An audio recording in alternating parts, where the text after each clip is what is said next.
Good morning, folks. We're awaiting CME impact here at Earth off the filament snap and post-release long-duration hider flare.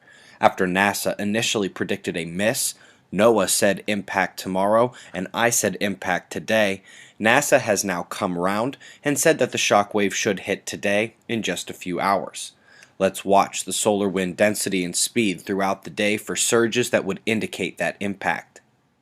Meanwhile, the last 24 hours have been quiet. No big eruptions. We're just watching our soon-to-be primary eruption threat dancing into view over the southeastern limb. By tomorrow night, the lead edge will be in geo-effective position.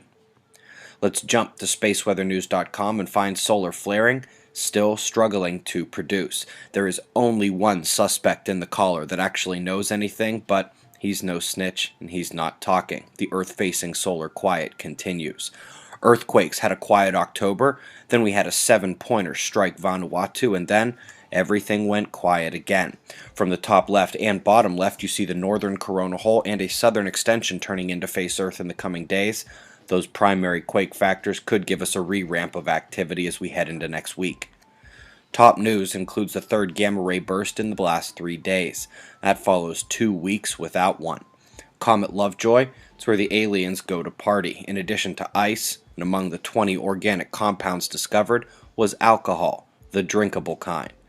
I'm putting Indian Ocean coastlines on watch for a November rocket re-entry that is expected to hit the water south of Sri Lanka. But also, it's expected to light up, be a spectacular sight, even in the middle of the day. That means everyone around this ocean should get a very rare show. Folks, the damage totals from Patricia are going to be amazing. 211 mile-per-hour winds were recorded in one area, and the wind speed and pressure of this system have both set new records. Watch the cloud line extending into the Atlantic break as the hurricane strengthened. It also pushes up into the central United States thereafter.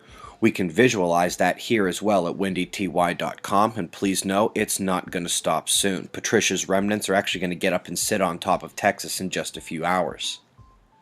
Greece, not having much better of a time. These are the scenes from a flood-driven mudslide that has already claimed at least one life.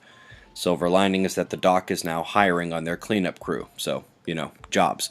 Website members of suspiciousobservers.org.